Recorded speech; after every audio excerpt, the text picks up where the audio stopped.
Ce dimanche, les Italiens sont appelés à valider ou non par voie de référendum une importante réforme constitutionnelle proposée par le Premier ministre Matteo Renzi, une réforme censée apporter plus de stabilité politique au pays.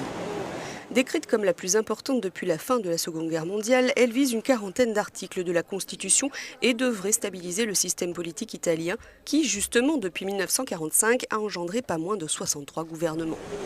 Actuellement, le Parlement doit accorder sa confiance au gouvernement et les lois doivent être approuvées par les deux chambres du Parlement pour entrer en vigueur. C'est le bicamérisme parfait.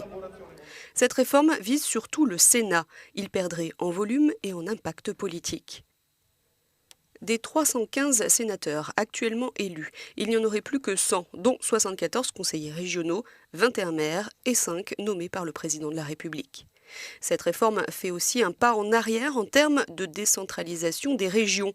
Elle prévoit que les gouvernements des 20 régions italiennes rendent des pouvoirs à l'État et perdent des financements, ce qui n'est pas du goût de la Ligue du Nord. Le parti régionaliste a fait campagne pour le non.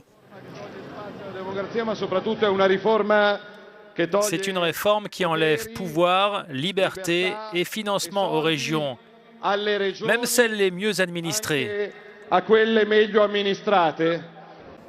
Même son de cloche de la part de Forza Italia, le leader et ancien Premier ministre Silvio Berlusconi a qualifié cette réforme de dangereuse.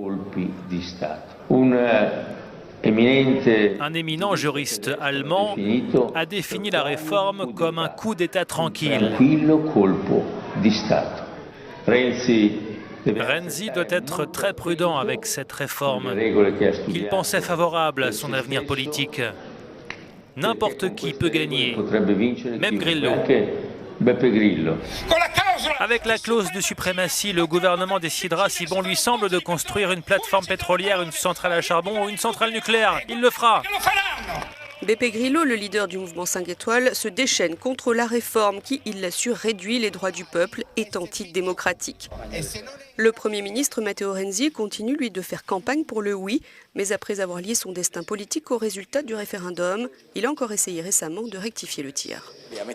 Maintenant, le débat porte sur cette question. Voulez-vous changer de constitution, oui ou non ? Et si le peuple se prononce pour conserver le bicamérisme parfait, l'Assemblée d'experts du Conseil national de l'économie et du travail, le plus gros et plus coûteux parlement au monde, nous respecterons la volonté du peuple avec grand calme, mais ce n'est pas un référendum sur moi-même. Questo referendum però non è su di me.